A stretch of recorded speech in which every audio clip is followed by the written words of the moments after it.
친구들 안녕. 네. 우리 창쌤과 함께하는 역사 수업, 우리 3강입니다. 선생님이, 놀랐죠? 2강이랑 지금이랑 옷이 똑같아요. 선생님이 옷을 안 갈아입은 게 아니라 연속으로 지금 촬영을 하고 있습니다. 학급별로 시간표가 돌아가면서 어떤 친구들은 어떤 반은 월수 들었고, 어떤 친구들은 목금 들었고, 이런 친구도 있잖아요. 그러니까, 1주차 올렸다가 쉬다가 2주차 올리고, 그럴 수가 없었어요.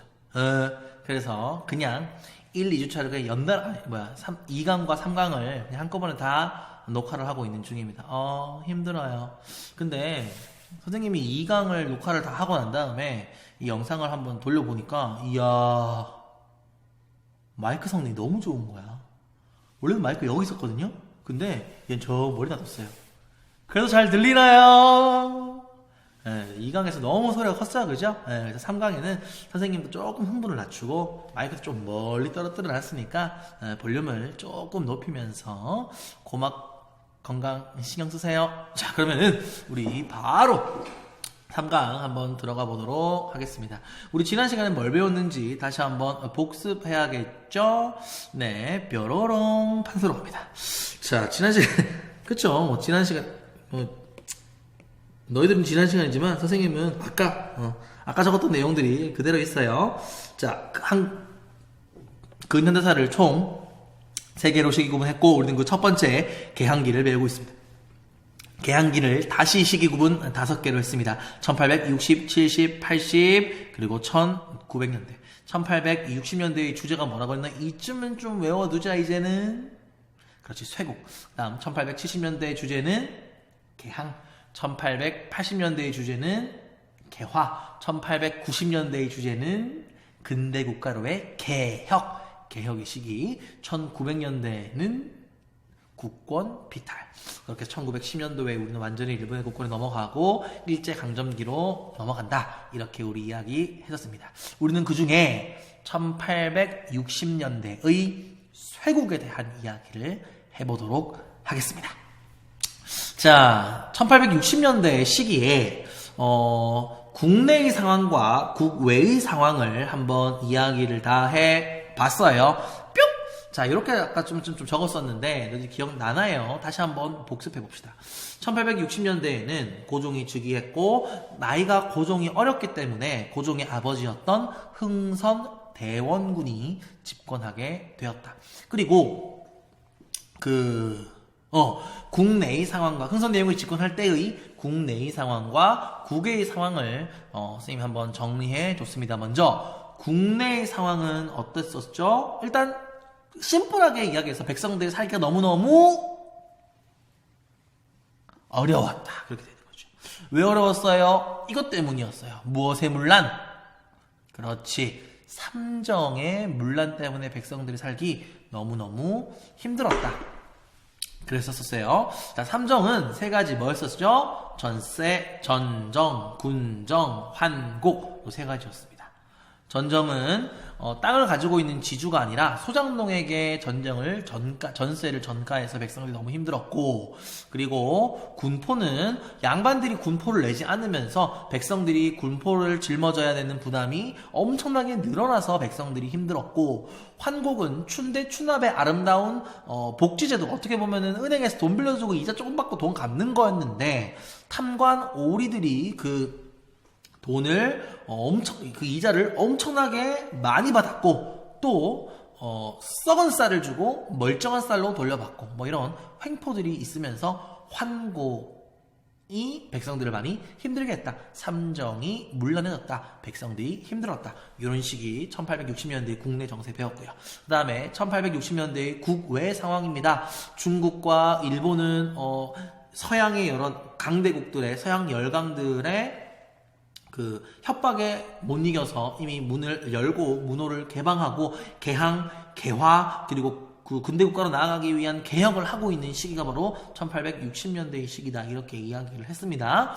그러한 상황에서 일본과 중국뿐만 아니라 우리나라와도 교류하자, 교역하자, 협박을 하는 메시지를 담은, 그리고 협박을 하기 위해 우리나라의 동해안, 서해안을 왔다 갔다 했던 이상하게 생겼네, 이상하게 생긴 양놈들의 배 이양선들이 등장하기 시작했고, 그리고 북쪽 연해주 지방에서는 연해주를 러시아가 차지하게 되면서 코 크고 키 크고 눈 파랑색이고 막 털도 막 금색 털인 이런 정말 회개망측한 이상한, 그때 당시 사람들의 사고방식으로는 굉장히 무섭고 이상한 거인 같은 민족들이 우리와 국경선을 맞닿게 되었다. 요까지 우리 1860년대의 국내 정세 배웠습니다. 그때 선생님이 이 두 가지 질문을 던졌어요. 흥선대원군은 백성들이 너무나도 삼정의 문란 때문에 너무나도 힘든 이런 상황에서 백성들을 살기 편하게 해줘야 된다. 어떻게 살기 편하게 해줄까요? 이 질문이 있었고요. 두 번째는요, 지금 중국과 일본이 문호를 개방하고 우리나라도 문호를 개방하라고 요구하고는 협박을 하는 이러한 상황, 또 심지어 러시아까지 우리와 국경선을 맞닿으면서 우리가 도대체 어떻게 해야 할지 모르는 이런 상황에서 서양에게 문을 열어 마라. 이런 상황에 흥선대원군은 어떠한 행동을 취했을까요? 요 두 가지의 질문을 지난 시간에 던졌습니다. 그럼 이번 시간에는 이 두 가지에 대한 해답을 이야기해 보도록 하겠습니다. 아마 첫 번째 백성들을 어떻게 편하게 해줬나요? 이 정도밖에 이야기를 못하고 국외의 문을 열어 말어, 이거는 우리 다음 시간에 이야기를 해야 될 것 같습니다. 자, 그러면 바로 우리 다시 판소로 한번 넘어가 봅시다. 이렇게 적혀 있는 거 맞나요? 좋습니다. 자, 그러면 이러한 상황에서 흥선대원군이 즉위하게 됩니다. 다시 말해서 고종이 즉위했다. 다시 말해서 흥선대원군이 집권했다. 그쵸? 흥대. 선생님은 그냥 흥대라고 쓰겠습니다. 너희는 흥선대원군 다 쓰세요. 뭐 흥대라고 써도 흥선대원군이라 알 수 있는 친구들은 흥대라고 써도 됩니다. 혹시 친구들 창대라고 쓰면 안 돼요? 별로니? 재미없니? 미안해요. 자, 그러면은 흥선대원군이 집권하고 난 다음에 이러한 상황, 백성들도 편안하게 해줘야 되고 서양의 여러 나라들에게 문을 열어마라, 이러한 상황에서 어떻게 흥선대원군이 행동을 했는지 한번 이야기해 보도록 하겠습니다. 일단 이 이야기부터 할게요. 선생님, 어떻게 왕이 고종인데 흥선대원군이 집권할 수 있나요? 이 이야기부터 할게요. 좀 똑똑한 친구들은 이런 생각했을 겁니다. 선생님, 아니 고종이 어려서 왕이 됐다면 진작부터 흥선대원군이 왕이 되면 되는 거 아니에요? 자, 철종이 고종 앞이 철종이거든요. 철종이 아들 없이 세상을 떠났습니다. 그렇게 되면서 안동 김씨, 그때 당시 세도 가문들이죠. 세도 가문이죠. 안동 김씨는 그 회의를 열어가지고 그 다음 왕은 누구를 올려야 되냐를 생각하고 있었어요. 근데 철종의 아들이 없으니까 왕족 중에 여러 친척들 중에 얼굴이 뭐나 여러 친척들 중에 알아봐야 할 거 아닙니까? 여러 친척들 중에 왕이 될 만한 인물들을 알아봐야겠죠. 그때 당시 권력을 쥐고 있던, 다시 말해서 세도 정치 시기에 왕을 허수아비 세워두고 모든 권력을 누리고 있던 안동 김씨 가문들은 똑똑하고 정말 영특한 사람이 왕이 되기를 원했을까요? 아니면 바보, 멍청이, 해삼, 말미잘 같은 사람이 왕이 되기를 원했을까요? 그쵸? 똑똑하고 영특한 왕족이 왕이 되면 자기가 가지고 있는 권력을 빼앗기게 될 겁니다. 그래서 바보, 해삼, 말미잘 이런 사람들을, 이런 왕족들을 수소문해 다닙니다. 사실 제일 좋은 거는 어린 왕이겠죠. 그죠? 그리고 그 어린 왕족의 아빠도 정치에 별로 관심이 없는 바보, 해삼, 말미잘 같은 사람이면 딱이겠죠. 그죠? 네. 그래서 안동 김씨 가문이 철종의 다음 후계자로 누구를 왕으로 해야 되나 수소문 끝에 어리고 그 어린 아들의 아버지, 그러니까 그 왕이 될 사람의 아버지가 정치에 뜻이 없고 그냥 멍청한 이런 멍청한 바보 해산 말미잘 같은 집안을 찾았으니 바로 그 집안이 이하응의 집안이었던 거죠. 이하응의 아들이 바로 고종이 되고 고종이 왕위로 즉위하면서 이하응은 흥선대원군이 되는 것입니다. 흥선대원군이 어떠한 삶을 살았냐 하면은 세도 가문 때는요 안동 김씨에 빌붙어가지고 왕족의 그런 프라이드, 왕족의 자부심 이런 것들이 전혀 없었대요. 어떻게 하면 안동 김씨 집안에 빌붙어가지고 내가 조금이라도 밥을 더 얻어 먹을 수 있을까? 내가 어떻게라도 술을 더 얻어 먹을 수 있을까? 이런 것만 궁리하던 사람으로 안동 김씨는 흥선대원군을 그렇게 바라봤다고 합니다. 실제로 흥선대원군이 안동 김씨의 잔치집에 가가지고 이렇게 큰 잔치가 있는데 왜 저를 안 불러주셨어요? 저 좀 불러주셨어야죠. 저 정말 술 먹는 거 좋아한단 말이에요. 저도 좀 불러주세요. 알랑방구를 끼고 왕족의 권위가 하나도 없는, 그러니까 단순히 그냥 술만 좋아하는 그런 사람인 줄 알았습니다. 안동 김씨 가문은. 그렇기 때문에 자신의 권력을 계속 유지시키기 위해서 이하응의 아들이었던 고종을 철종의 양자로 받아들이면서 고종으로 왕으로 즉위시키고, 고종이 너무 어렸기 때문에 정치에 아무 관심이 없는, 그리고 안동 김씨가 이래라 저래라 술만 주면은 다 우리말을 틀 같은 흥선대원군이 집권하게 한 거죠.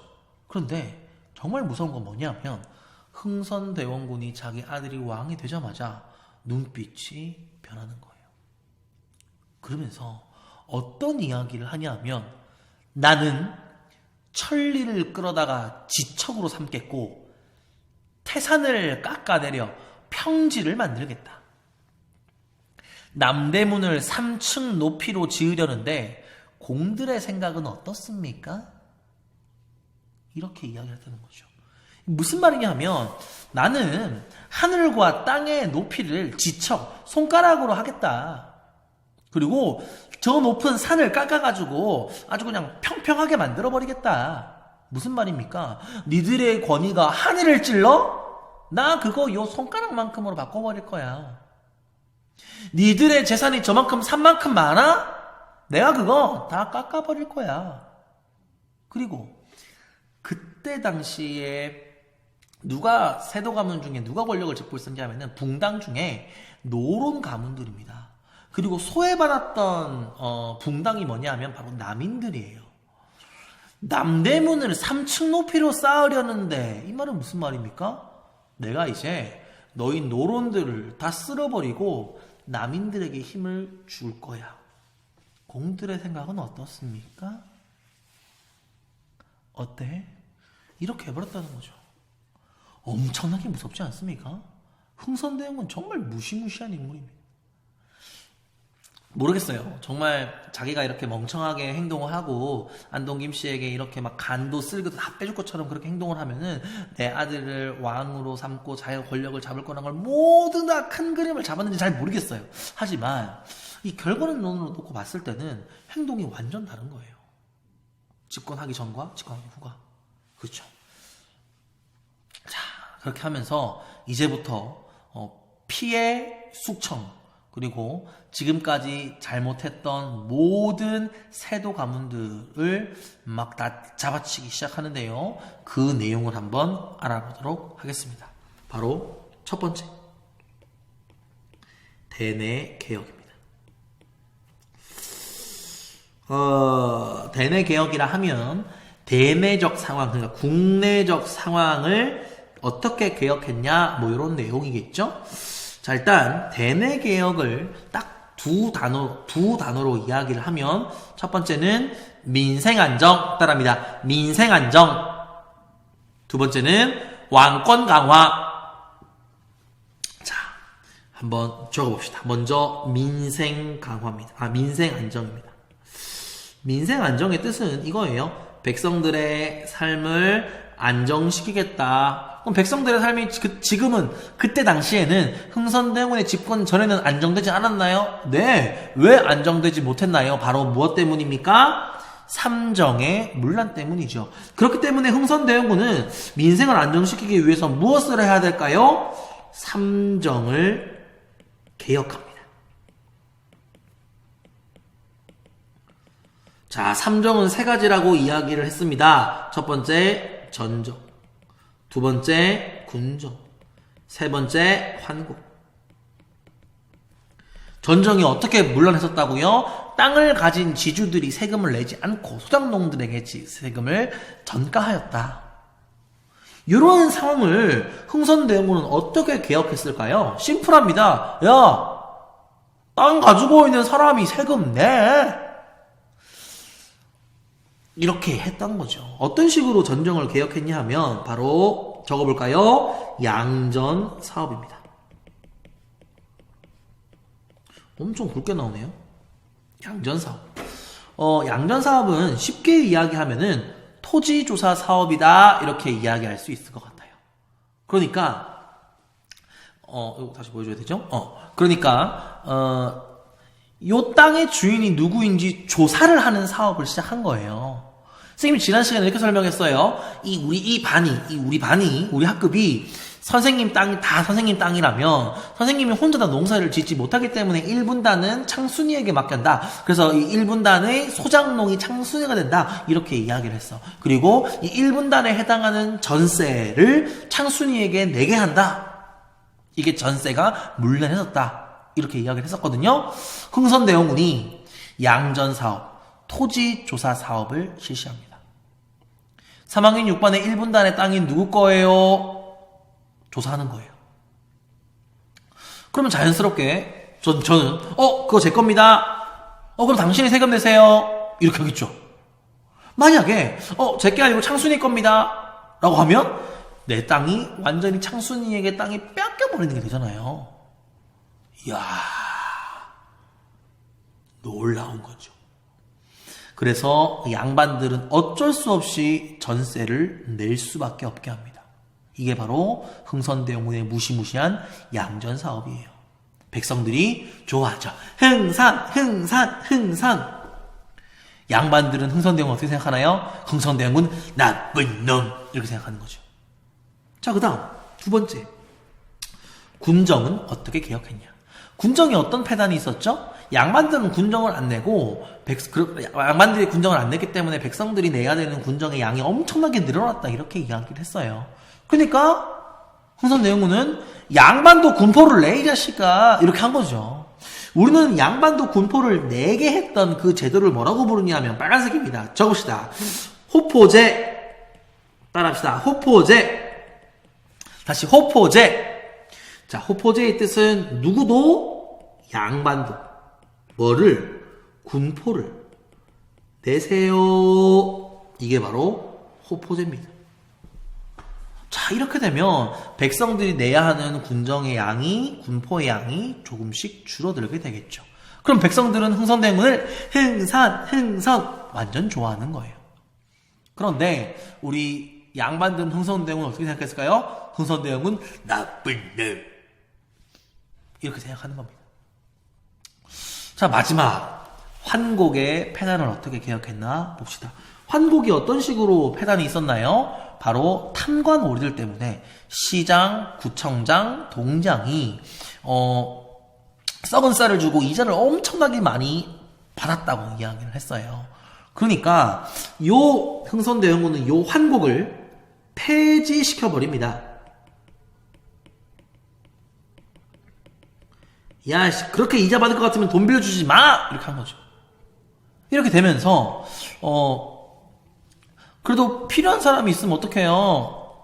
돈이 필요한 사람, 그 쌀이 필요한 사람이 있으면 어떡해요? 그러한 사람에게는 탐관오리가 있는 국가에서 빌려주는 게 아니라 그냥 일반 시중은행에 가서 돈을 빌려라. 사사로울 사자에 사창을 이용해라. 사창제를 실시하게 됩니다.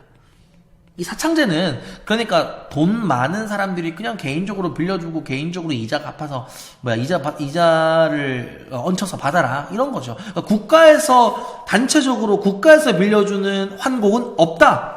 필요하면 개인적으로 빌려줘라. 사창제를 실시해라. 이렇게 되는 겁니다. 됐나요? 요거 very very important입니다. 자, 다시. 자, 백성들의 삶이 너무너무 힘들었어요. 흥선대원군이 집권하면서 백성들의 삶을 좋게 해줘야겠었습니다. 그래서 삼정을 개혁했습니다. 전정은 어떻게 개혁했나요? 양전사업, 토지조사 사업을 통해서 땅의 주인이, 실제 땅의 주인이 세금을 내게 했습니다. 두 번째, 군정은 어떻게 개혁했나요? 양반도 군포를 내게 했습니다. 우리는 그 제도를 뭐라고 했나요? Everybody say, 호포제라고 이야기를 했고요. 그리고 환곡은 어떻게 개혁했나요? 국가에서 빌려주는 환곡을 폐지하고 그리고 개인적으로 사사롭게 빌려라 사창제를 실시했다 이렇게 이야기를 했어요. 이렇게 되면서 전체적으로 백성들은 흥선대원군을 너무 좋아하죠. 흥선 너무너무 좋아하는 거죠. 그런데 양반들은 어떻게 됩니까? 흥선대원군 나쁜 놈 이렇게 했다는 거죠. 자, 또 민생안정 정책뿐만 아니라 흥선대원군은 또 다른 정책을 실시하게 되는데 그것이 바로 왕권 강화 정책입니다. 자, 세도 정치로 왕권이 땅에 떨어졌고 모든 권한은 대부분이 다 안동 김씨를 중심으로 한 세도 가문들이 가지고 있다 이렇게 이야기를 했었어요. 그래서 솔직하게 얘기해서 백성들의 삶이 너무너무 힘들었던 거죠. 이제는 세도 가문들에게 가지고 있던 그 권력을 왕으로 가져오겠다. 왕권 강화 정책을 펼치게 됩니다. 이렇게 흥선대원군은 이렇게 생각을 합니다. 왕권이 땅에 떨어진 이유는 바로 붕당 정치 때문이다. 서로 세력을 분파를 나누고 서로 싸웠기 때문에 서로 싸웠기 때문에 왕권이 땅에 떨어질 수밖에 없었다. 그래서 붕당 정치를 이렇게 없애고 붕당을 완화시켜야 된다. 이렇게 생각을 했었습니다. 그래서 어떤 것들을 했냐 하면 한번 봅시다. 바로 첫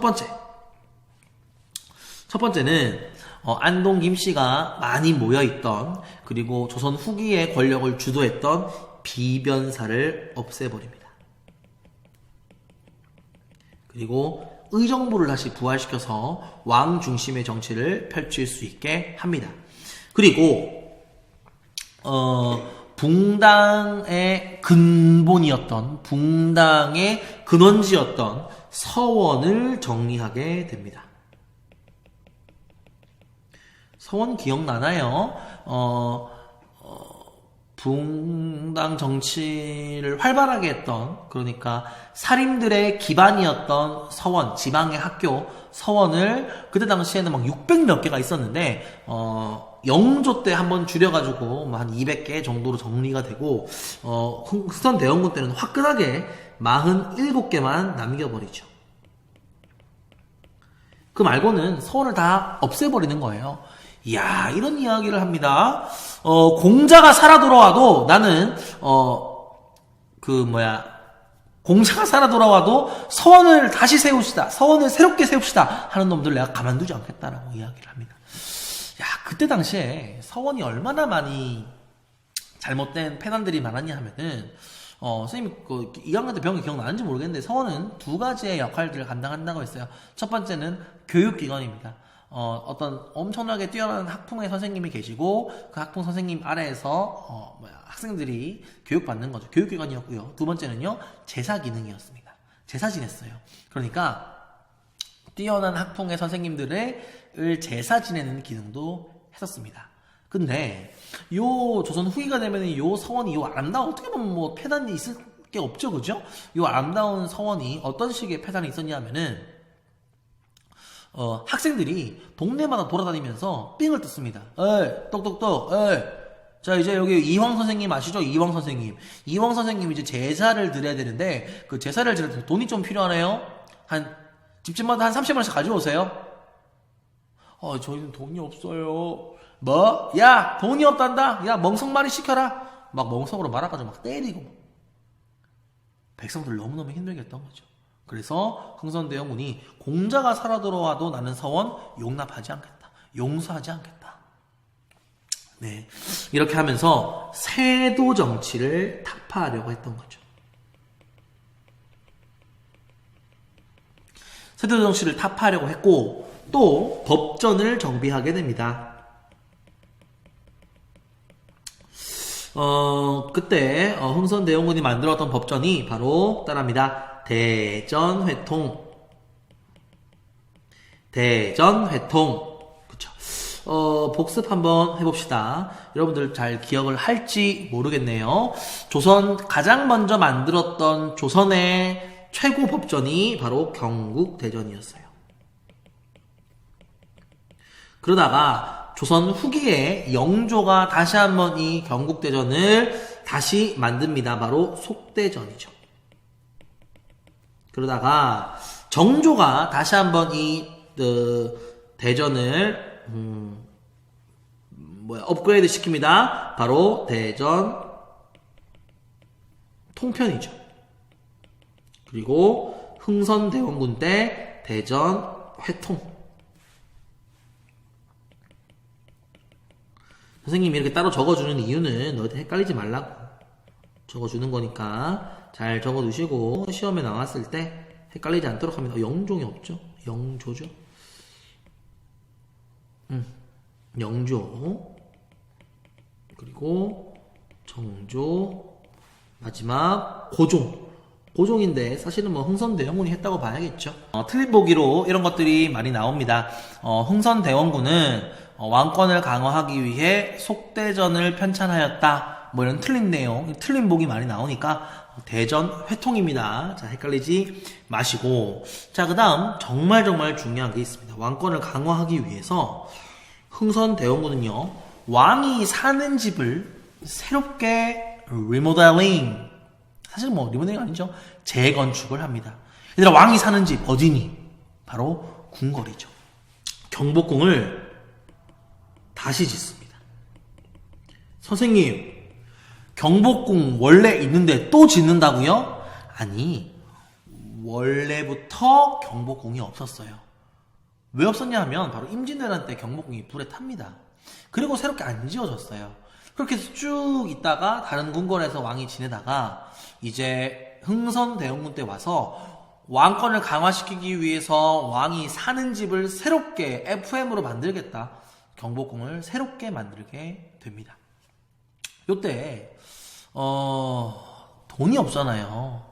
돈이 없어서 경복궁을 만들기 위해서 돈을 모아야 될 거 아니에요. 그리고 경복궁을 짓는데 돈이 너무 많이 드니까 흥선대원군이 어떤 식으로 돈을 모으냐 하면 첫 번째, 기부금을 받습니다. 그 기부금을 우리는 뭐라고 부를 거냐면 따라할까요? 원납전. 다시 원납전. 원하면 납부한다 해서 원납전, 동전전입니다. 그 원하면 주는 전이에요. 기부금이죠. 그런데 말이 기부금이지 실제로는 멱살 잡고 뜯어냈다고 합니다. 멱살 잡고 뜯어내는 거예요. 야, 너 300만원 가져와. 너 원하잖아. 이거죠. 너무너무 힘들었겠죠. 양반들 너무너무 힘들었습니다. 그 다음 두 번째, 경복궁을 새롭게 만들기 위해서 돈이 많이 필요하니까, 야, 돈이 없는데 돈이 많이 필요한데 어떻게 해요? 돈을 국가에서 엄청나게 찍어냅니다. 그러니까 우리나라에서 돈이 많이 없어지면은 돈을 그냥 막 10,000원짜리로 막 찍어내는 거예요. 근데 얘들아 생각해봐. 10,000원짜리 5장 만드는 게 편하니 50,000원짜리 1장 만드는 게 편하니 50,000원짜리 1장 만드는 게 편하죠. 다시 말하면 1원짜리 10,000장 만드는 게 편해요? 10,000원짜리 1장 만드는 게 편해요? 그래요. 그러니까 그때 당시에 돈이 1원이었습니다. 근데 그 1원짜리를 막 만들어내는 게 너무 힘드니까 1원의 가치의 100배, 몇 배? 100배. 100배의 가치를 하는 돈을 찍어내기 시작하는 겁니다. 우리는 그 돈을 뭐라고 부르냐면 따라할까요? 당백전. 당백전을 발행합니다. 자, 얘들아 생각을 해보세요. 지금 우리나라에서는 5만원짜리가 최고입니다. 물론 뭐 10만원, 20만원 그거는 다 수표죠. 그죠? 근데 그 5만원짜리를 국가가 막 만들다가 100배의 가치, 5만원에 100배는 도대체 얼마예요? 50만원, 500만원, 500만원짜리의 화폐를 막 찍어내기 시작하는 거야. 그렇게 되면 어떻게 될까요? 그렇게 되면 화폐의 가치가 하락하게 됩니다. 좀 말이 어려운데 이런 거예요. 선생님이 어릴 때는요 5만원짜리가 없었어요. 그래서 세뱃돈으로 만원 주고 우와 너무 감사합니다 이렇게 했다니까요. 근데 지금 5만원짜리 생기잖아요. 그러니까 만원을 줘도 그렇게 기뻐하지 않는 거예요. 왜? 만원의 가치가 많이 떨어졌거든요. 마찬가지예요. 100배의 가치의 돈이 나오기 시작하니까 돈의 가치가 떨어지는 겁니다. 그래서 물가가 상승하죠. 우리는 이 물가 상승을 뭐라고 어려운 말로 하냐면 everybody say inflation. 그래요. 어려운 말로 쓰지 맙시다. 물가 상승. 쌀값이 엄청 비싸지는 거죠. 물론 뭐 쌀값이 원래 100원에서 뭐 100배가 뭐 만원이 됐다. 이거 100배가 올랐다는 건 아니지만 그래도 30배, 40배는 오르잖아요. 물가가 오르니까 백성들이 살기 힘든 거죠. 또 경복궁을 누가 만듭니까? 흥선대원군이 만들자고 했지만 결국에는 나무 베우고 막 못질하고 삽질하고 하는 사람들은 누구래요? 바로 백성들입니다. 지금까지 흥선대원군의 인기는 너무너무 좋았어요. 양전사업, 호포제, 사창제 시험사, 흥선 백성들의 인기가 너무너무 좋았고 양반들만 흥선대원군 나쁜 놈 이렇게 했다니까요. 근데 경복궁을 중건하게 되면서 양반도 흥선대원군 나쁜 놈, 그리고 백성들도 흥선대원군 나쁜 놈 이렇게 돼버리는 거죠. 그러면서 흥선대원군은 민심을 잃게 되고 이때다 싶은 몇몇의 유생들, 양반들이 고종에게 편지를 씁니다. 전하, 지금 예전에는 당신이 어려가지고 당신의 아버지가 집권을 한 게 맞는데 지금은 당신 많이 크지 않았습니까? 당신이 직접 정치해 주시고 민심을 잃어버린 자신의 아버지를 내려오게 하세요. 이렇게 하면서 고종은 이제 본인이 친정을 하게 되고 결과적으로는 흥선대원군은 하야하게 된 거죠. 하야가 뭡니까? 정권에서 내려왔다, 권력에서 내려왔다 이런 거예요. 자, 정리 한번 해봅시다. 1860년대에는 국내적으로는 삼정이 문란했어요. 그래서 흥선대원군이 집권을 하고 난 다음에는 민생을 안정시켜야 했고, 그리고 세도 가문들의 권력을 왕이 가지고 와야 하는 왕권 강화 정책을 펼쳐야 했습니다. 민생 안정 정책으로는 전정을 개혁하기 위해서 양전사업, 군정을 개혁하기 위해서 양반도 군포를 내게 하는 호포제, 환곡은 없애버리고 사창제를 실시했고, 왕권 강화 정책으로는 뭐 비변사 서원정리 뭐 여러 가지 배웠지만 그 중에 경복궁을 새롭게 만들려고 하였다. 그러다가 흥선대원군은 반대파의 그런 반대 때문에 하야하게 되었고 결국에는 고종이 집권하게 되었다. 이 흥선대원군의 하야가 1870 몇 년도입니다. 네. 요까지 우리 한번 이번 시간 알아봤는데요. 교과서 한번 밑줄 읊어볼까요? 여러분들 다 교과서 가지고 있죠? 자, 봅시다. 자, 조선은 뭐 여러 가지 어려움에 처해 있었다. 뭐 안으로는 대내죠, 그죠? 삼정이 문란했다. 밖으로는 뭐 이양선이 자주 나타나기도 했고 뭐 이런 거 있습니다. 또 중국과 일본은 영국과 미국의 압력으로 문호를 개방했고 또 러시아가 연해주를 차지하면서 조선과 국경선을 맞닿게 되었고 그리고 고종이 어린 나이에 왕위에 오르고 그의 아버지인 흥선대원군이 정권을 잡게 되었다. 이 부분이 바로 흥선대원군이 권력을 잡았을 때의 배경 되겠습니다. 나머지 부분들은 얘들아 꼼꼼히 한번 읽어보세요. 자, 그 다음 두 번째 흥선대원군의 대내 정책입니다. 자, 흥선대원군은 왕권을 강화하고 민생을 안정시키려 하였다. 흥선대원군의 정책을 두 가지로 요약한 겁니다. 첫 번째, 왕권 강화 정책으로는 세도 가문을 약화시키려고 비변사를 폐지하고 그다음 대전 회통 편찬하고 그리고 서원을 정리하였다. 그리고 삼정의 문란을 바로잡기 위해 환곡을 대신해 사창제를 실시. 환곡을 대신한다는 말은 뭘까요? 환곡을 폐지했다 이런 내용입니다. 틀린 보기로 얘들아 시험에 어떤 게 많이 나오냐면 흥선대원군은 사창제를 폐지하고 환곡제를 실시하였다 이런 내용들이 많이 나오는데 주의해서 보세요. 그 다음 양반에게도 군포를 내게 하는 호포제를 실시하였다. 선생님 양전사업은 어디 있나요? 교과서에 안 나왔는데 선생님이 조금 더 자세하게 다뤄봤습니다. 자, 그 다음 왕실의 위엄을 높이고자 경복궁을 다시 새롭게 지었는데요. 원납전을 강제로 걷고 당백전을 발행하였다. 그래서 백성들의 불만이 높아졌다. 흥선대원군 한번 사진도 한번 보시고요. 나머지는 한번 쭉쭉쭉 읽어보세요. 이렇게 우리 이번 시간 흥선대원군의 대내개혁 배워봤습니다. 1860년대 배경, 대내는 삼정이 문란해서 백성들이 살기 힘들었다. 그리고 대외적으로는 우리가 문을 서양에게 열어야 할지 말아야 될지 참 고민이다. 그 두 개의 질문 중에 첫 번째 질문, 백성들을 어떻게 편하게 살 수 있지에 대한 해답을 흥선대원군이 줬습니다. 삼정을 개혁합시다. 그리고 세도 가문들의 힘을 낮추고 왕권을 강화합시다.